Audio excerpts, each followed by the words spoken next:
Ang papalapit na laban ni Manny Pacquiao versus Mario Barrios ay ating i-compare sa laban ni Mike Tyson versus Jake Paul.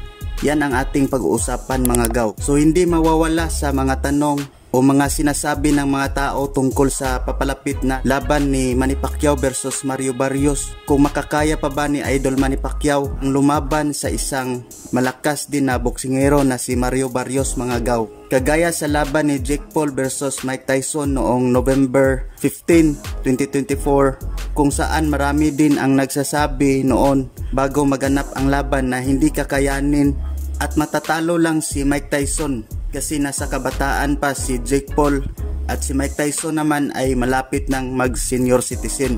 Panalo dito si Jake Paul via unanimous decision. Sa stats naman ay malaki ang punches thrown ni Paul kaysa kay Tyson. Dahil ba ito sa age gap?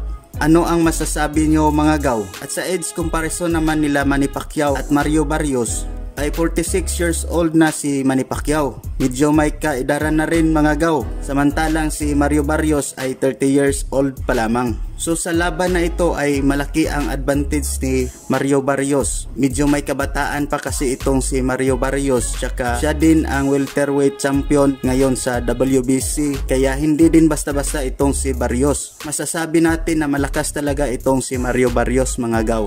Kung pag-uusapan naman natin ang training ni Manny Pacquiao, talagang todo ensayo si Pacquiao. Nagsama pa nga ulit sila ni Freddie Roach sa iconic wildcard gym sa Hollywood. Nabalik nila ang lakas ni Manny Pacquiao sa footwork at stamina, speed, technique at sparring. Gusto nila bumalik yung lakas ng dating Pacquiao. Ikaw ba naman na tumigil sa pagbaboxing mga ilang taon tapos lalaban sa isang titled fight? Pahirapan talaga yan mga gaw. Siyempre sa kabilang kampo nila Barrios ay ganun din.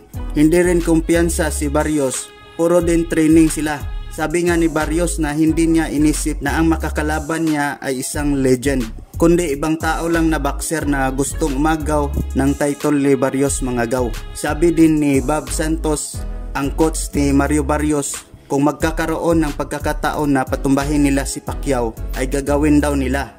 So noon din sa time ni Mike Tyson versus Jake Paul ay ganun din.